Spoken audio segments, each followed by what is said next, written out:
বের হবেন সেগুলো নিজের চোখে আপনি দেখতে পাবেন। ধাক্কা মারার জন্য আছে অন্য মেয়েকে, সেই ছেলে যখন বের হয় বাড়ি থেকে, আপনার মাতা পিতা হিসাবে আপনার দায়িত্ব নেই? আপনি এতটাই কাপুরুষ, আপনি এতটাই মূর্খ, নিরক্ষর, মূর্খামির পরিচয় দেন যে আপনার কোনো দায়িত্ব নেই। হ্যাঁ, যদি আপনি দায়িত্ব পালন করার পর সে বেয়াড়া হয়ে যায় তাহলে সেটা আলাদা বিষয়, কিন্তু আপনার আমার দায়িত্ব রয়েছে, সেই দায়িত্ব পালন করতে হবে। দায়িত্ব যদি পালন না করেন তাহলে জিজ্ঞাসিত হতে হবে কিয়ামত দিবসে। আমি যেটা বলছিলাম যে মাদক সেবন এটা হচ্ছে আমাদের সমাজের অবক্ষয়ের একটা অন্যতম কারণ। নবী সাল্লাল্লাহু আলাইহি ওয়াসাল্লাম বলেন এই সম্পর্কে, একটি হাদিস আপনাদের সামনে বলি, সহিহ মুসলিম হাদিস নম্বর 2003, কুল্লু মুস্কিরিন খামর ওয়া কুল্লু মুস্কিরিন হারাম। প্রত্যেক নেশা জাতীয় দ্রব্য হচ্ছে মদ এবং প্রত্যেক নেশা জাতীয় দ্রব্য হচ্ছে হারাম। ওমান শারিবাল খামরা ফিদ দুনিয়া ফামাত, যেই ব্যক্তি এই পৃথিবীর বুকে মদ পান করলো এবং মারা গেল, ওয়া হুয়া ইউদমিনুহা, ধারাবাহিকতার সঙ্গে কন্টিনিউয়াসলি সে মদ পান করে গিয়েছে, কোনো রকমের বাধা বিঘ্নতা আসেনি তার জীবনে, মদ পান করতে করতে সে মারা গিয়েছে, তাহলে এই অবস্থায় যদি সে মারা যায় তাহলে লাম ইয়াশরাবহা ফিল আখিরা, তওবা না করেই সে মারা গিয়েছে। কিয়ামত দিবসে আল্লাহ তাবারক ওয়া তাআলা জান্নাতে জান্নাতীদেরকে যে পবিত্র মদ পান করাবেন, সেই মদ থেকে এই ব্যক্তিরা বঞ্চিত হবে, এদেরকে পবিত্র মদ দেওয়া হবে না জান্নাতে। আমরা মুমিন মুসলমান হিসাবে এটা চাই যে আমরা সেই পবিত্র মদ থেকে বঞ্চিত হয়ে যায়? কখনোই চাই না। এইভাবে একটি হাদিস সহিহ বুখারী এবং সহিহ মুসলিমের, নবী সাল্লাল্লাহু আলাইহি ওয়াসাল্লাম বলেন, ইন্না মিন আশরাতিস সাআতি, যা কিয়ামতের অনেকগুলো নিদর্শন, অনেকগুলো আলামত রয়েছে, তার মধ্যে একটি আলামত, কয়েকটি আলামত এখানে বর্ণনা করা হলো। নবী সাল্লাল্লাহু আলাইহি ওয়াসাল্লাম বলেন, 1 নম্বর আইয়ুরফা আল ইলম উঠিয়ে নেওয়া হবে, ওয়ায়াসবুতুল জাহাল, মূর্খতা ছড়িয়ে পড়বে, ওয়াইশরাবুল খামর, মদ পান করা হবে, ওয়ায়াদহারুজ জিনা, এবং জিনা ছড়িয়ে পড়বে। আপনি দেখেন ইতিপূর্বে আমাদের সমাজে, আমাদের সোসাইটিতে ধারণাও করা যেত না যে এই সব যুবক যুবতীরা, এই সব যুবকেরা মদ পান করবে, ড্রাগস নেবে, আঠা খাবে, ধারণার বাইরে ছিল। কিন্তু এখন ঘুরি ঘুরি বাড়ি বাড়ি এই সব যুবককে পাওয়া যায় যারা মদের আসরে বসে থাকে, মদ খেয়ে তারা পড়ে থাকে, বাগানে জঙ্গলে এখানে ওখানে পড়ে থাকে, জিনা ছড়িয়ে যাবে। আজকাল দেখেন আপনি সমাজে, সোসাইটিতে, এই সমাজে ওই সমাজে একজন পুরুষ নিজের স্ত্রী, হালাল স্ত্রী বাড়িতে রয়েছে, অপর স্ত্রীকে নিয়ে পালিয়ে যাচ্ছে। স্বামী, হালাল স্বামী রয়েছে, অপর স্বামীর সঙ্গে পালিয়ে যাচ্ছে। এই হচ্ছে কিয়ামতের সব নিদর্শন, কিয়ামতের আলামত। ব্রাদার ইসলাম, সম্মানীয় উপস্থিতি, যুবক যুবতীরা, আমি আপনাদেরকে সম্বোধন করতে চাই যে আজকে আমাদেরকে এই সমস্ত জিনিসের বিরুদ্ধে রুখে দাঁড়াতে হবে এবং আমাদেরকে ইসলামের পথে আসতে হবে। এই হচ্ছে আমাদের একটা মস্ত বড় কারণ সমাজের অবক্ষয়ের। 2 নম্বর কারণ হচ্ছে বিজাতীয় সংস্কৃতি। আমরা কোরআন এবং হাদিসের সংস্কৃতিকে পছন্দ করি না।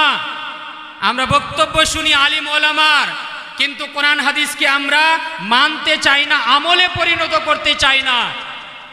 এই জন্য নবী সাল্লাল্লাহু আলাইহি ওয়াসাল্লাম বলেন, আবু দাউদ হাদিস নম্বর 4031, সহিহুল জামি আল্লামা আলবানির কিতাব হাদিস নম্বর 6025, মান তাশাব্বাহা বিকাউমিন ফাহুয়া মিনহুম, যেই ব্যক্তি বা যেই জাতি অন্য কোনো জাতির নকল করলো, তার সম্পর্ক, তার গণনা সেই জাতির মধ্যেই হবে।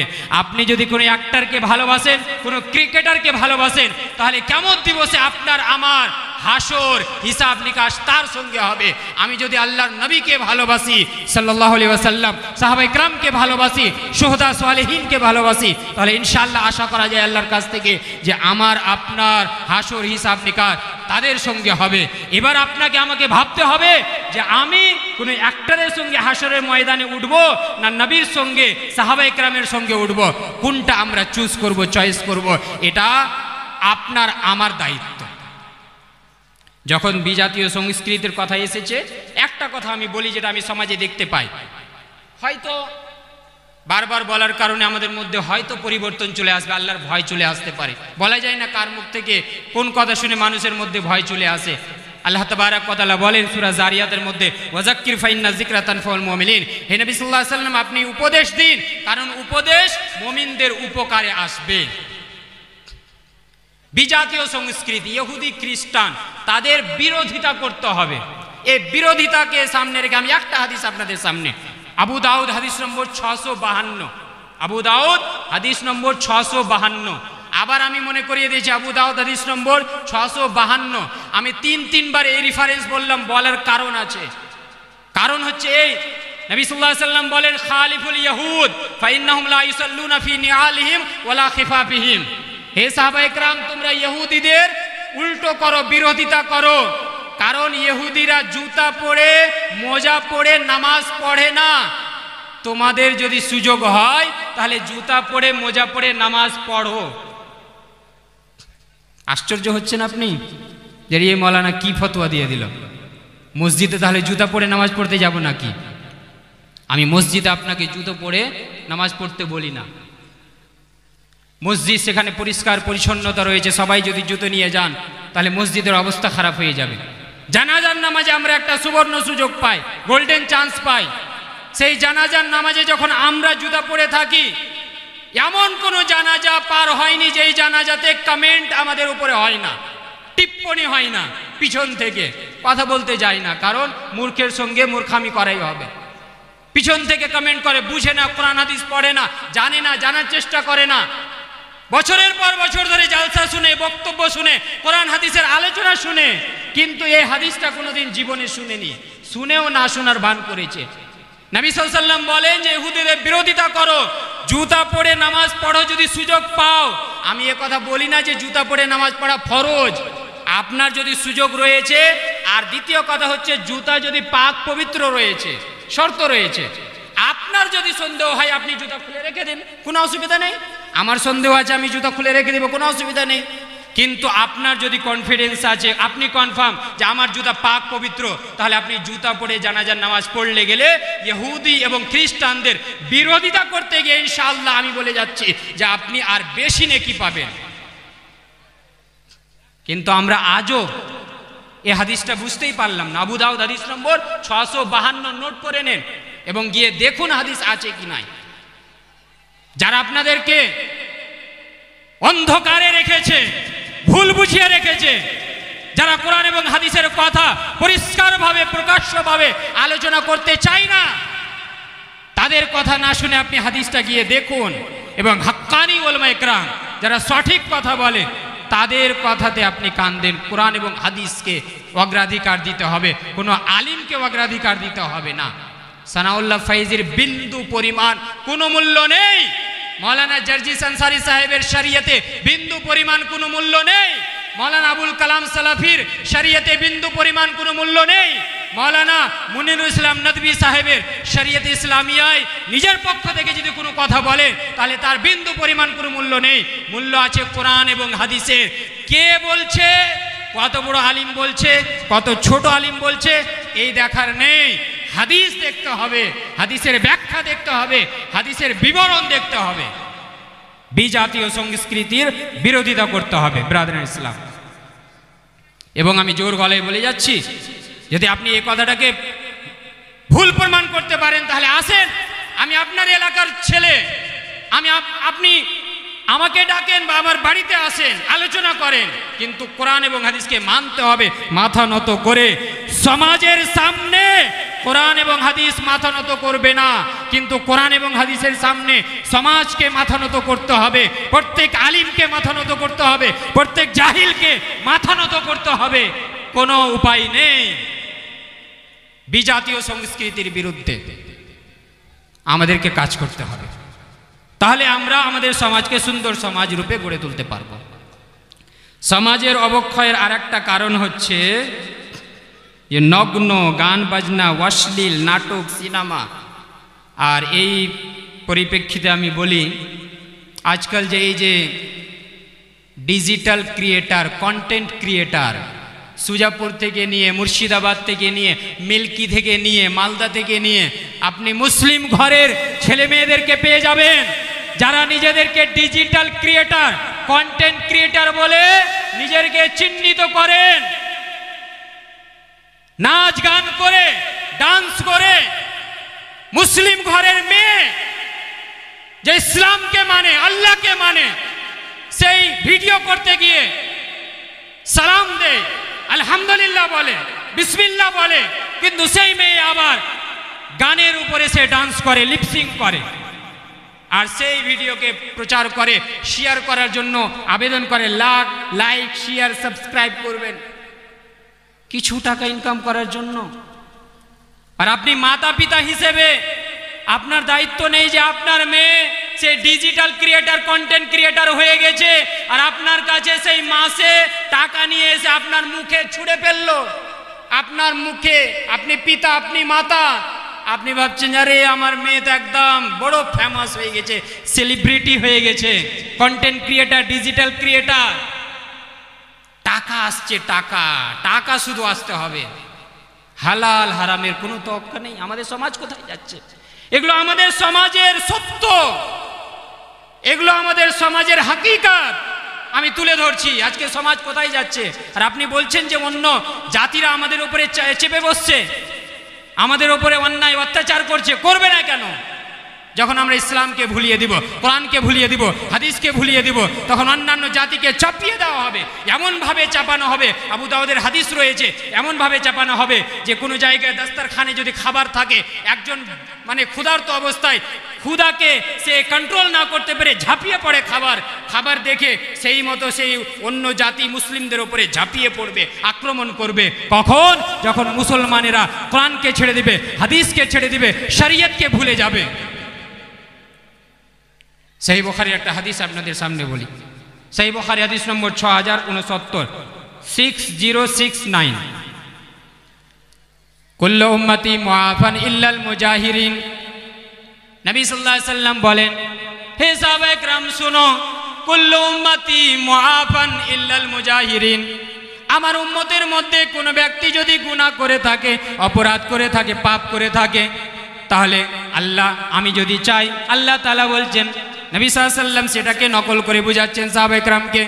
আল্লাহ তাআলা বলেন, আল্লাহ তাআলার এই মর্জি যদি হয় যে আমার উম্মতের মধ্যে কোনো ব্যক্তি যদি গুনাহ করে থাকে, অপরাধ করে থাকে, তাহলে তাকে ক্ষমা করে দেওয়া হবে। আল্লাহ যদি চায় তাহলে তাকে ক্ষমা করে দেবেন। ইল্লাল মুজাহিরিন, কিন্তু প্রকাশ্যভাবে অ্যানাউন্সমেন্ট করে, এলান করে যে গুনাহ করে তাকে ক্ষমা করা হবে না। নবী সাল্লাল্লাহু আলাইহি সাল্লাম আগে ব্যাখ্যা করতে গিয়ে বলেন, ওয়া ইন্না মিনাল মুজাহারাতি আইয়ামালার রাজুলু বিল্লাইলি আমালা। প্রকাশ্যভাবে গুনাহ করার পদ্ধতি হচ্ছে এটা, যে একজন ব্যক্তি রাত্রিবেলায় কোনো গুনার কাজ করলো, মদ পান করলো, অথবা জেনা করলো, ব্যভিচার করলো, অথবা চুরি করলো, অথবা ডাকাতি করলো, কিছু করলো, কোনো একটা গুনার কাজ করলো, সকাল করলো, ওয়াকাদ সাতারাহুল্লাহু আলাইহি, আল্লাহ তাবারাক ওয়া তাআলা সেই গুনার উপরে পর্দা ফেলে দিয়েছিল। তার উচিত ছিল গুনাহ করার পর আল্লাহর দরবারে এসে কান্নাকাটি করত, ইয়া রাব্বাল আলামিন, আমি বড়ই জালিম বান্দা, আমি আমার আত্মার উপরে বড়ই জুলুম করেছি, আল্লাহ তুমি আমাকে ক্ষমা করে দাও, আমার গুনাহকে মোচন করে দাও, আমি আর দ্বিতীয়বার এই গুনার কাজ করব না। কিন্তু এই কামিনা, এই মূর্খ ব্যক্তি এতটাই কামিনা, নির্বোধ, যে সেই সকালবেলায় নিজের ফ্রেন্ড সার্কেলের সামনে এসে, বন্ধু বান্ধবের সামনে এসে অহংকার বশত সে বলে, আমিলতুল বারিহাতা কাযা ওয়া কাযা, ইয়া ফুলানু আমিলতুল বারিহাতা কাযা ওয়া কাযা। ওহে আমার বন্ধু, আমি রাত্রিবেলায় অমুক কাজ করেছি, অমুক কাজ করেছি, জানিস অমুক ব্র্যান্ডের মদ আমি পান করেছি, তোর ভাগ্যে জুটবে না, তুই পাবি বে। অমুক মেয়ের কাছে আমি পৌঁছে যেতে পেরেছি, তুই পৌঁছতে পারবি না, এই ধরনের অহংকার করে। আমি সত্যতা তুলে ধরছি সমাজে, এই অহংকার যারা করে, আল্লাহ নবী সাল্লাল্লাহু আলাইহি সাল্লাম বলেন, এই প্রকাশ্যভাবে এলানভাবে অ্যানাউন্সমেন্ট করে যে গুনাহ করে, তার গুনাহকে ক্ষমা করা হবে না। সকালবেলায় তার গুনায় আল্লাহ পর্দা ফেলে দিয়েছিল, কিন্তু সেই সকাল করে ইয়াকশিফু সিতরাল্লাহি আনহু, আল্লাহর সেই পর্দাকে সে চাক চাক করে দেয়, ছিঁড়ে ফেলে দেয়, আর মানুষের সামনে অহংকার করে বলে। এই অহংকারকারী প্রকাশ্যভাবে গুনাহ করা, যে গুনাহ করে তাকে আল্লাহ তাআলা কখনোই ক্ষমা করবেন না। এবার আপনি ভাবুন, আপনার স্ত্রী কন্টেন্ট ক্রিয়েটার, আপনার স্ত্রী ডিজিটাল ক্রিয়েটার, সেই গানের উপরে লিপসিং করে সে ভিডিও ছাড়ে, আপনার মেয়ে গানের উপরে ডান্স করে ভিডিও ছাড়ে, আপনার ছেলে সেই গানের উপরে ডান্স করে অশ্লীল ভিডিও ছাড়ে, আপনার ছোট ভাই আপনার ছোট বোন এই সব কাজ করে, আপনি কোনোদিন নিষেধ করলেন না, আপনি কোনোদিন তাকে বাধা দান করলেন না। আপনি কি ভাবছেন শুধু সেই গুনাহগার, সেই মুজরিম, সেই অপরাধী আপনাকে জিজ্ঞেস করা হবে না? আপনাকেও জিজ্ঞাসা করা হবে। আলা কুল্লুকুম রাইন ওয়া কুল্লুকুম মাসউলুন আন রাইয়াতিহি, তোমাদের প্রত্যেককেই দায়িত্বশীল এবং প্রত্যেক ব্যক্তিকে তার দায়িত্ব সম্পর্কে জিজ্ঞাসিত হতে হবে, ছাড়া হবে না। সবাইকে জিজ্ঞেস করা হবে, যার যতটা দায়িত্ব, যার যতটা ভূমিকা, রোল সমাজে, পরিবেশে, পরিবারে রয়েছে, তাকে জিজ্ঞাসিত হতে হবে। ব্রাদারান ইসলাম, তাই আমাদের উচিত হবে যে আমরা এই সমস্ত কাজ থেকে যেন বাঁচি। আমার সময় ঘনিয়ে আসছে, আমি একটা হাদিস আপনাদের সামনে বলি। এই তো বললাম প্রকাশ্যভাবে যারা গুনাহ করে, প্রকাশ্যভাবে যারা গুনাহ করে তাদের এই অপরাধ, তাদেরকে আল্লাহ তাআলা ক্ষমা করবেন না। আর আমি বলেছিলাম শেষের বেলা একটা হাদিস বলবো, নির্জনে, প্রাইভেসিতে, একাকিত্ব অবস্থায় যখন আপনি আমি থাকি, সেই অবস্থায় যদি আমরা গুনাহ করি তাহলে সেই গুনার কি অবস্থা হবে। আজকাল বলার অপেক্ষা রাখে না এই মোবাইল। একটা গুনার মজলিসে গিয়ে গুনাহ করবেন সেই গুনাহ, আর জলসার নামে আপনি একটা গুনাহ করবেন সেই গুনার মধ্যে অনেক পার্থক্য রয়েছে। জলসার নামে আপনি মেলা ঠেলার নামে বের হচ্ছেন বাড়ি থেকে, আর লিপস্টিক পাউডার আর মেকআপ করে আর বিউটি পার্লার থেকে এসে আপনি বের হচ্ছেন, আর আপনি ছেলে যুবক আপনি বের হচ্ছেন সেই মেয়েকে ধাক্কা মারার জন্য। নবী সাল্লাল্লাহু আলাইহি ওয়াসাল্লাম কি বললেন, ভয়ঙ্কর বাণী, সহিহ মুসলিমের হাদিস। নবী সাল্লাল্লাহু আলাইহি ওয়াসাল্লাম বলেন, নিসাউন কাসিয়াতুন আরিয়াতুন মুমিলাতুন মাইলাত রুউসুহুন্না কাসনিমাতিল বুখতিল মাইলা লা ইয়াদখুলনাল জান্নাতা ওয়া লা ইয়াজিদনা রিহাহা ওয়া ইন্না রিহাহা লা ইউজাদু মিন মাসিরাতি কাযা ওয়া কাযা। নবী সাল্লাল্লাহু আলাইহি ওয়াসাল্লাম বলেন, কিয়ামত যখন নিকটবর্তী হয়ে যাবে, কিছু মহিলার আবির্ভাব হবে। কাসিয়াতুন, তারা কাপড় পরে থাকবে, আরিয়াতুন, দেখতে একেবারে উলঙ্গ। আজকে ফ্যাশনের নামে, অধিকারের নামে, অ্যাক্টিংয়ের নামে, আজকে আমাদের কাজের নামে মেয়েদেরকে উলঙ্গ করতে আমরা ব্যতিব্যস্ত। পর্ন স্টার শব্দ দেখছেন, স্টার, প্রস্টিটিউশন এবং প্রস্টিটিউশনের কাজ, এগুলো আগে বলা হতো, এখন সেটাকে স্টার নাম দেওয়া হচ্ছে, সেটাকে গ্লোরিফাই করা হচ্ছে, নরমালাইজেশন করা হচ্ছে। এগুলো নরমাল বিষয়। অ্যাক্টিং এর নামে একজন ছেলে একজন মেয়ের কাছে ভিড়তে পারে, কাছে আসতে পারে। আমার মুসলিম ঘরের মেয়ে, মুসলিম ঘরের ছেলে, একজন মেয়ের বিয়ে হয়েছে, তার স্বামী রয়েছে, কিন্তু সে অপর একটা অবিবাহিত ছেলের সঙ্গে, কন্টেন্ট ক্রিয়েটার, তার সঙ্গে সে ভিডিও বানায়। তার স্বামী এতটাই কাপুরুষ, মূর্খ এবং কামিনা, সে কি করে এটা সহ্য করতে পারে যে তার স্ত্রী অপর ছেলের পার্টি টিপে দিবে, অপর ছেলের সঙ্গে ডান্স করবে, অপর ছেলের সঙ্গে অশ্লীল ভিডিও বানাবে। স্বামী হয়ে কি করে সে সহ্য করতে পারে? মুসলিম ঘরের হয়ে কি করে সহ্য করতে পারে? আজকে আমরা কোথায় বিরাজমান করছি? নিসাউন কাসিয়াতুন আরিয়াতুন, কিছু মহিলার আবির্ভাব হবে যারা কাপড় পরে থাকবে কিন্তু দেখতে সম্পূর্ণ উলঙ্গ। আরিয়াতুন মুমিলাতুন মাইলাত, তারা বিউটি পার্লার থেকে এসে মেকআপ করে তারা ছেলেদেরকে নিজের দিকে আকর্ষিত করবে, নিজেরাও ছেলের দিকে আকর্ষিত হয়ে যাবে। আমি হাদিসের অনুবাদ করছি, নিজের কথা বলি না। পুরুষদেরকেও নিজের দিকে আকর্ষিত করবে, তারাও পুরুষের দিকে আকর্ষিত হয়ে যাবে। এবং তাদের একটা চিহ্ন হবে রুউসুহুন্না কাসনিমাতিল বুখতিল মাইলা, তাদের এই চুল, তাদের এই হেয়ার, তাদের এই মাথার চুল, মাথার এই কেশর হেয়ার স্টাইল, তারা এমনভাবে হেয়ার স্টাইল করবে, তারা এমনভাবে নিজের খোপ্পা তৈরি করবে, বেনি তৈরি করবে যে উটের কুজের মতো উঠে থাকবে। বিভিন্ন রকমের হেয়ার স্টাইল আমরা করি না? অমুক হিরোইন হেয়ার স্টাইল কেমন করে, সেই হেয়ার স্টাইল আজকে আমি করব। অমুক জালসাতে তো ওই হেয়ার স্টাইল করেছিলাম, আজকে এই অ্যাক্ট্রেস, এই অভিনেত্রীর, এই হিরোইনের নকল করব। ছেলেরাও এদিকে পিছনে নেই। অমুক অ্যাক্টর কিভাবে হাঁটে, কিভাবে কথা বলে, কিভাবে ডায়লগ ডেলিভারি, তার স্টাইল, অ্যাক্টিং কি, সেটা তাদেরকে পছন্দ হয়। আমি সেটাকে নকল করব। নবী সাল্লাল্লাহু আলাইহি সাল্লাম বলেন রুসুহুন্না কাসনিমাতিল বুখতিল মাইলা, তাদের সেই মাথা, তাদের সেই চুল, তাদের সেই বেনি খোপ্পা সেই বুখতি উটের কুহান এবং কুজের মতো উঠে থাকবে। নবী সাল্লাল্লাহু আলাইহি সাল্লাম ভয়ঙ্কর বাণী শোনাতে গিয়ে বললেন লা ইয়াদখুলনাল জান্নাতা, তারা জান্নাতে প্রবেশ করবে না। জান্নাতে প্রবেশ করা তো দূরের কথা, ওয়ালা ইয়াজিদনা রিহাহা, তারা জান্নাতের খুশবু, জান্নাতের সেন্ট পর্যন্ত পাবে না।